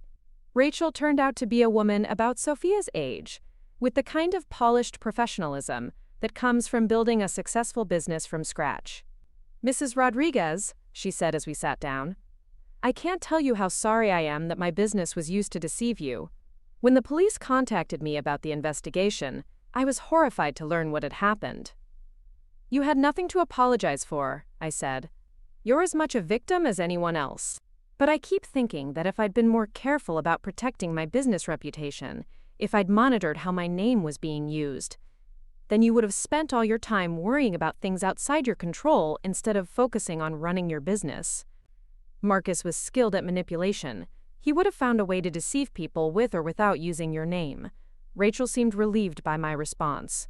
"The detective said you've been through a remarkable recovery process, that you've restored your credit and rebuilt your financial security. I've had help, and I've had motivation. Your daughter and granddaughter? My daughter and granddaughter. When someone threatens your family, you find strength you didn't know you had." We talked for another hour, and I found myself genuinely liking Rachel. She was smart and hardworking, the kind of person who'd built something meaningful through dedication rather than shortcuts. As we prepared to leave, she made an unexpected offer. "Mrs. Rodriguez, I'm opening a second location next year. I need someone with financial experience to help manage the books. Someone who understands fraud prevention and careful oversight. The position wouldn't be full-time, just a few days a week, but it would pay well. Would you be interested?" I was so surprised I didn't know how to respond immediately. I'm 68 years old. I've been retired for years.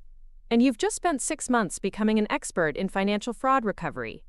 You've dealt with credit agencies, banks, government offices, and legal proceedings. You understand financial systems better than most people half your age. But I don't have experience in retail. You have experience in careful attention to detail and protecting against financial fraud. That's exactly what I need. I told her I'd think about it, but as I rode the subway back to Queens, I realized I was already imagining what it would be like to have a job again. Not because I needed the money, but because I wanted the challenge. Because I'd discovered over the past 6 months that I was good at complex problem solving. That I enjoyed the satisfaction of mastering new systems. When I told Sofia about the job offer that evening, her reaction surprised me. "You should take it," she said immediately. "But what about Elena? Who would watch her while you're at work?" "Daycare. Like most working mothers manage. Mammy, you've put your life on hold to help me rebuild mine. It's time for you to focus on what you want." "What I want is to take care of my family. Taking care of your family includes taking care of yourself. Elena and I need you to be happy and fulfilled, not just available." I thought about what Sofia had said over the next few days. The truth was, I had enjoyed the intellectual challenge of fighting Marcus's fraud. I'd enjoyed learning new systems, advocating for myself, proving that I could navigate complex bureaucratic processes. The idea of using those skills in a professional setting was appealing in a way I hadn't expected. A week later, I called Rachel and accepted her offer. The job would start in the fall, giving me time to help Sofia find good daycare for Elena and adjust to our new routine. It felt like the perfect next step in a recovery process that had been full of unexpected discoveries about my own capabilities. Sofia was proud of me in a way that reminded me of how I'd felt when she'd graduated from medical school. "My mother, the fraud prevention specialist," she'd said, laughing. "Who would have thought?" "Your mother, the woman who doesn't let anyone take advantage of her family," I'd corrected. The job turned out to be exactly what I needed. Rachel's boutique was successful but not flashy, profitable but not greedy. She treated me with the respect due to someone with experience and expertise, not someone doing her a favor. I worked 3 days a week, managing accounts receivable, reviewing vendor contracts, and implementing systems to prevent the kind of fraud that Marcus had committed. My colleagues were mostly women around Sofia's age, and they treated me as a peer rather than a charity case. When they learned about my experience with financial fraud recovery, they asked for advice about protecting their own families and businesses. I found myself becoming something of an informal consultant on fraud prevention, sharing what I'd learned through painful experience. "You should write a book," suggested Maria, the boutique's assistant manager. "Financial fraud recovery for regular people." There's nothing out there that explains the process in plain language. I'm not a writer. You're someone who's been through the process and came out stronger. That's more valuable than being a professional writer. The idea stayed with me. Over the following months, I started keeping notes about the fraud recovery process, documenting the steps I'd taken and the lessons I'd learned. Not for publication, initially, just for my own reference, and perhaps to help other families who might face similar situations. Sofia was fascinated by my project. "You're documenting everything Marcus did and everything we did to fix it?" "Everything." The timeline, the warning signs, the institutional failures that made his fraud possible, the resources that helped us recover. I want other families to know that recovery is possible, but also how much work it requires. And you're including the personal stuff? How his fraud affected our family relationships. Some of it. I think it's important for people to understand that financial fraud isn't just about money.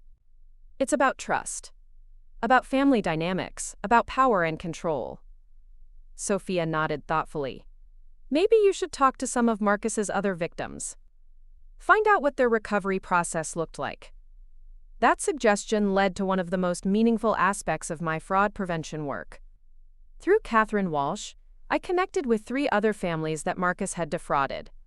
Their stories were different from ours, but heartbreakingly similar in the way Marcus had exploited their trust and family relationships.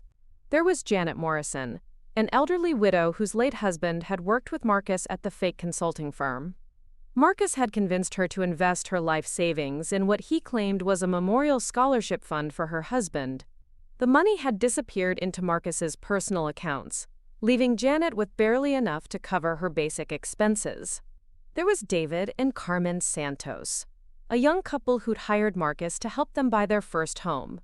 He'd charged them thousands of dollars in fake fees and convinced them to take out additional loans that he claimed were required for the mortgage process. By the time they realized they'd been defrauded, they'd lost their down payment and their credit had been destroyed. There was Patricia Chen, Mrs. Chen's daughter, who worked as a nurse and had met Marcus through mutual friends. He'd convinced her to co-sign a business loan for what he claimed was a medical equipment startup. When the business failed to materialize, Patricia found herself responsible for $40,000 in debt. Each of these families had struggled through their own version of the recovery process, dealing with different challenges but similar feelings of betrayal, shame, and determination. Talking with them helped me understand that our experience, while unique in its details, was part of a larger pattern of how financial fraudsters target and exploit family relationships. "The thing that bothers me most," Patricia had said during one of our coffee meetings, "is how he made me feel stupid for trusting him. Like I should have known better, like it was my fault for being naive." "But that's exactly what he wanted," I'd replied. "He wanted us to blame ourselves instead of holding him accountable."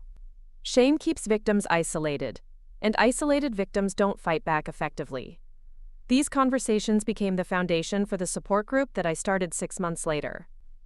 With Rachel's permission, we met at the boutique after hours, creating a safe space for fraud victims to share their experiences and learn from each other's recovery strategies. The group grew from 4 people to more than 20, with new members joining every month. Sofia was amazed by what the support group accomplished. "You've become like the neighborhood fraud prevention expert," she said one evening as I prepared materials for the next meeting. "People trust you because you've been through it yourself. They trust me because I don't judge them for being victimized. I understand how sophisticated these fraudsters can be. And because you show them that recovery is possible, that they can rebuild their lives even after everything falls apart." The support group led to speaking engagements at community centers and senior centers, sharing what I'd learned about fraud prevention and recovery. I never sought out these opportunities, but word spread about the woman who'd fought back against her son-in-law's fraud and rebuilt her family's financial security. Each presentation was different, adapted to the specific concerns of the audience, but the core message was always the same. Fraud victims are not responsible for the crimes committed against them, but they are responsible for their own recovery. That recovery is possible, but it requires patience, persistence, and the willingness to ask for help. The most important thing, I would tell audiences, is to remember that you are not alone. Fraud thrives in isolation, but recovery thrives in community. These speaking engagements brought unexpected opportunities. A local credit union asked me to consult on their fraud prevention policies. A community college invited me to teach a workshop on financial literacy for immigrants. A television station wanted to interview me about family financial fraud for a consumer protection segment. Each opportunity built on the previous one, creating a second career that I'd never planned but that felt perfectly suited to my skills and experience. Sofia joked that I'd become more professionally successful in my 70s than I'd ever been in my younger years.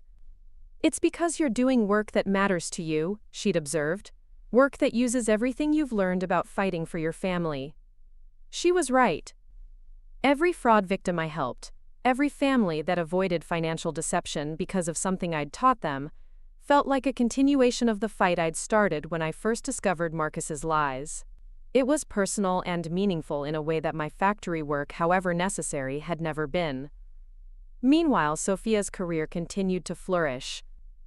She'd been promoted to chief resident, a position that came with additional responsibilities, but also with recognition of her leadership abilities. Her colleagues respected her clinical skills, but they also valued her calm competence during crisis situations. "Dr. Carson has an unusual ability to stay focused under pressure," her supervisor had written in her evaluation. "She demonstrates the kind of emotional resilience that's essential for emergency medicine." Emotional resilience.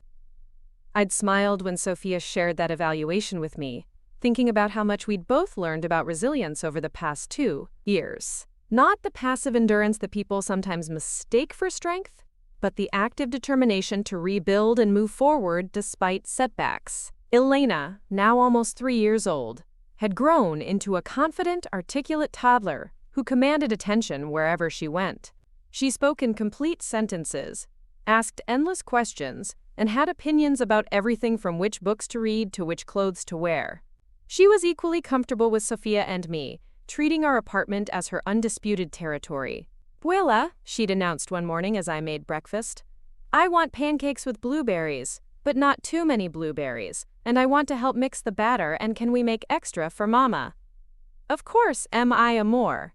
But first, what do we say when we want something?" "Please, please, abuela, can we make blueberry pancakes?" These morning conversations had become one of my greatest pleasures.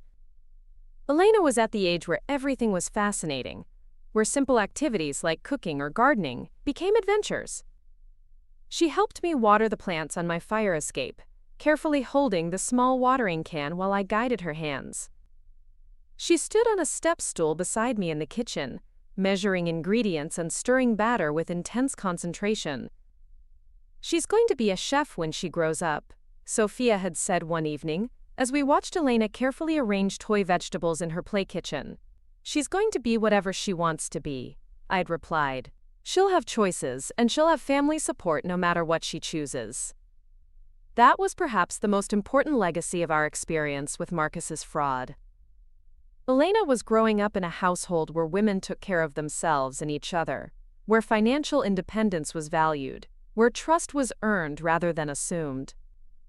She would never be as vulnerable to manipulation as Sofia and I had been, because she was learning early that love and money were separate things. The second anniversary of Marcus's sentencing passed quietly. Sofia had taken the day off work, and we'd spent it doing ordinary things, taking Elena to the zoo, having lunch at a restaurant she liked, reading stories before her nap. It felt important to mark the date not as a trauma anniversary, but as a celebration of how far we'd come. 2 years ago, I thought my life was over, Sofia had said as we sat in Central Park watching Elena feed ducks. I couldn't imagine how we'd survive without the house, without Marcus's income, without the life I'd thought was real. And now? Now I can't imagine wanting that life back.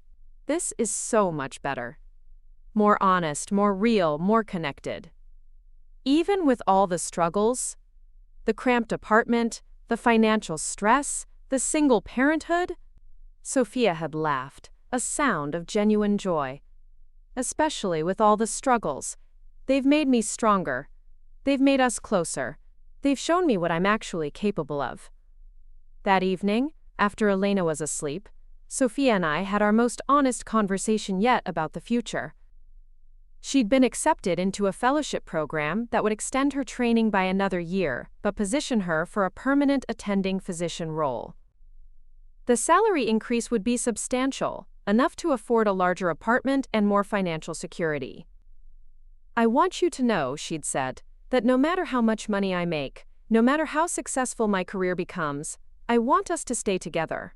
Not because either of us needs the other financially, but because this family works. We work. Even when Elena is older, even when she needs her own room and more space, then we'll find a bigger place. Together, you and Elena and me, as a family unit." I'd felt tears starting, the good kind that comes from profound gratitude. "Are you sure? You're young, Sofia. You might want to get married again, start a new relationship." "I might. And if I do, any man who wants to be part of my life will have to understand that my family includes my mother and my daughter. Non-negotiable." "What about Elena? What if she wants to know about her father, wants to have a relationship with him?" Sofia had considered this question seriously. "When she's old enough to understand, I'll tell her the truth about what Marcus did. I'll explain that he's in prison for financial crimes, that he hurt people, including his own family, and if she decides she wants to visit him or write to him, I'll support her choice, but I won't pretend he was a good man or a good father. That's wise. Children deserve truth, even when it's complicated. She'll have male role models. Your friend Mr. Torres from downstairs, my colleagues at the hospital, teachers and coaches and family friends. She won't lack for examples of good men. But she'll also understand that women can take care of themselves and each other. Like her mother and grandmother. Like her mother and grandmother. As we entered our third year as a reconstituted family, I realized that we'd achieved something remarkable. We'd taken a situation that was designed to destroy us and used it to become stronger. Marcus had intended to isolate and exploit us. But instead, he'd forced us to rediscover our own resilience and the strength of our family bonds. My fraud prevention work had expanded into a small consulting business. I worked with community organizations, credit unions, and senior centers to develop fraud prevention programs. Rachel had been so pleased with my work at the boutique that she'd recommended me to other business owners who needed someone with expertise in financial security. Sofia's medical career was flourishing beyond anything she'd imagined when she was married to Marcus. Without the pressure to maintain an expensive lifestyle, she'd been free to choose opportunities based on professional growth rather than financial necessity. Her research on emergency medicine procedures had been published in a respected medical journal, and she'd been invited to present her findings at a national conference. Elena was thriving in daycare, surrounded by other children and caring teachers who challenged her intellectually and socially. She came home every day with new words, new songs, new questions about how the world worked. Her favorite game was playing doctor with her stuffed animals, diagnosing imaginary illnesses, and prescribing imaginary treatments with the same seriousness her mother brought to real medical cases. "She's going to be smarter than both of us," Sofia had said one evening as we watched Elena explain to her teddy bear why he needed to take medicine. "She's going to be whatever she chooses to be," I had replied. "And she'll choose from a position of strength." On a warm Sunday morning in late summer, exactly 3 years after Marcus's first attempt to manipulate me into co-signing his fraudulent loan, I sat on my fire escape with a cup of coffee and the Sunday newspaper. Elena was inside with Sofia, both of them still in pajamas, making pancakes and singing songs in both English and Spanish. The view from my fire escape hadn't changed in the 40 years I'd lived in this apartment. The same mix of low-rise buildings and small businesses. The same tree-lined streets that had once seemed like a compromise but now felt like exactly where I belonged. Mrs. Chen was tending her rooftop garden across the courtyard, waving when she noticed me watching. "Clara," she called out. "Beautiful day, isn't it?" "Perfect day," I called back. And it was perfect. In ways that had nothing to do with weather and everything to do with the sense of peace that comes from knowing exactly who you are and where you belong. I was a fraud prevention specialist. A grandmother, a single working woman who'd rebuilt her financial security through determination and hard work. I was the matriarch of a small but strong family that had survived betrayal and emerged closer than ever. I thought about Marcus, serving his sentence in federal prison, probably still telling himself that he'd been justified in his actions, that his victims had somehow deserved what happened to them. He'd lost everything that mattered. His freedom, his family, his daughter's childhood, his reputation. He'd traded all of that for money that was gone within months, for a lifestyle that had been built on lies. In contrast, Sofia and Elena and I had lost money and gained everything else that mattered. We'd gained honesty, resilience, independence, and the unshakable knowledge that we could take care of ourselves and each other. We'd gained a family structure based on choice rather than convenience, on mutual respect rather than financial dependence. "Abuela!"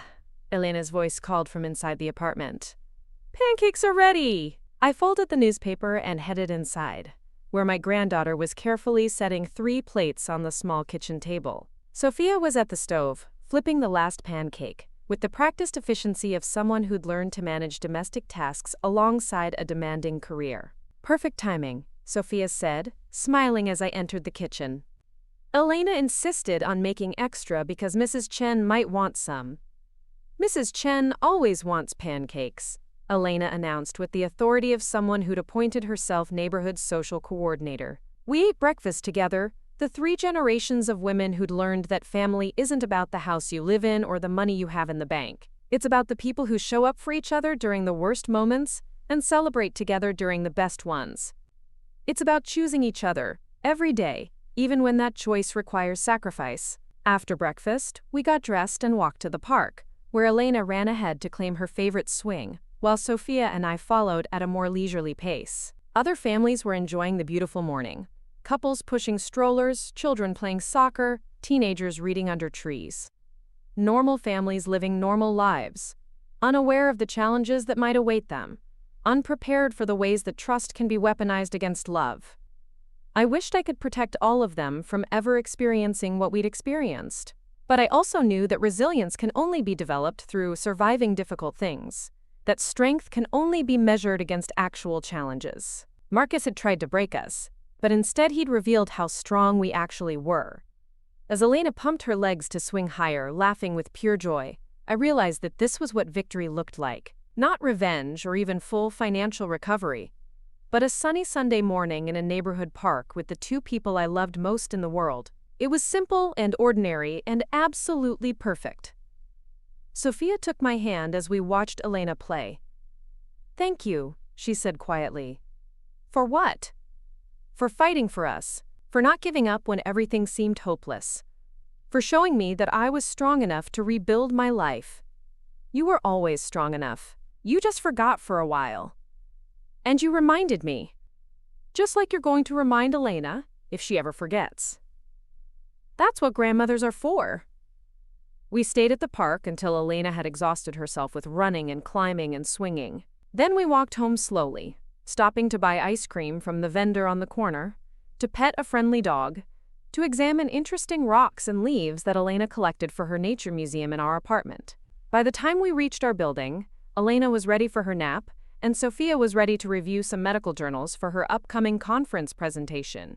I settled Elena in her crib, kissed Sofia goodbye as she headed to the hospital library, and found myself alone in my apartment for the first time all day. The quiet felt different now than it had in the years before Sofia and Elena moved in. Then, it had been the hollow quiet of loneliness, of time stretching ahead with no particular purpose. Now, it was the peaceful quiet of a home temporarily empty but full of life, of a space that would soon ring again with laughter and conversation and the beautiful chaos of family.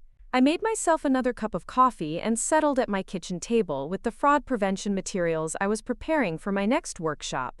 The topic was recognizing financial manipulation within families, and I wanted to make sure I covered all the warning signs that I'd missed with Marcus. As I worked, I thought about all the families I'd helped over the past year, all the people who'd avoided financial fraud because they'd learned to recognize the tactics that predators use. Each person who didn't become a victim was a small victory, a way of turning our painful experience into something meaningful. My phone rang, interrupting my work. The caller ID showed a number I didn't recognize, but the voice was familiar. "Mrs. Rodriguez, this is Janet Morrison, from the support group?" "Of course, Janet. How are you doing? I'm calling with good news. Remember how I mentioned that my nephew was having trouble with someone trying to get him to invest in a fake construction company?" "Yes." "Well, he listened to everything I told him about the warning signs you taught us. He asked for documentation, insisted on meeting the other investors, demanded to see the actual construction sites, and guess what? The whole thing fell apart under scrutiny. It was completely fake." I felt the familiar surge of satisfaction that came from knowing that our hard-won knowledge had protected another family. "That's wonderful, Janet. How is your nephew handling it?" "He's grateful he listened to me, and he's telling all his friends about the warning signs to watch for. You probably saved him and his friends thousands of dollars." After we hung up, I sat back in my chair and smiled. This was what recovery looked like. Not just healing from the damage that had been done to us, but using what we'd learned to protect others. It was turning victimization into expertise, isolation into community, pain into purpose. Sofia came home that evening energized from her research work, full of ideas for her conference presentation. Elena woke up from her nap refreshed and ready to play. We spent the evening doing ordinary things, making dinner together, reading stories, giving Elena her bath, watching a nature documentary that Elena insisted was, quote, educational. As I tucked Elena into her crib that night, she looked up at me with those dark eyes that were so much like her mother's and said, "Abuela, I love living with you. I love living with you too, mi amor. Are we going to live together forever? For as long as you want to, and as long as it makes us all happy. It makes me happy, Mama too." Me too. After Elena was asleep, Sofia and I sat together on the couch, enjoying the peaceful exhaustion of a day well lived. We didn't talk much, just sat in comfortable silence, each lost in our own thoughts but aware of each other's presence. "Mammy," Sofia said eventually, "do you ever wonder what would have happened if you'd signed that loan for Marcus?" I considered her question seriously. Sometimes. I think he would have taken the money and disappeared, leaving us responsible for the debt. Or he would have used it to buy more time before his other frauds were discovered, and the damage would have been even worse. So saying no saved us? Saying no started the process that saved us. But what really saved us was deciding to fight back, instead of accepting victimization. Do you think he ever regrets what he did? Do you think he understands how much he hurt Elena? I think Marcus only regrets getting caught. I don't think he's capable of understanding the real damage he caused, because that would require caring about other people's feelings more than his own convenience. Sofia nodded thoughtfully. I used to feel sorry for him sometimes.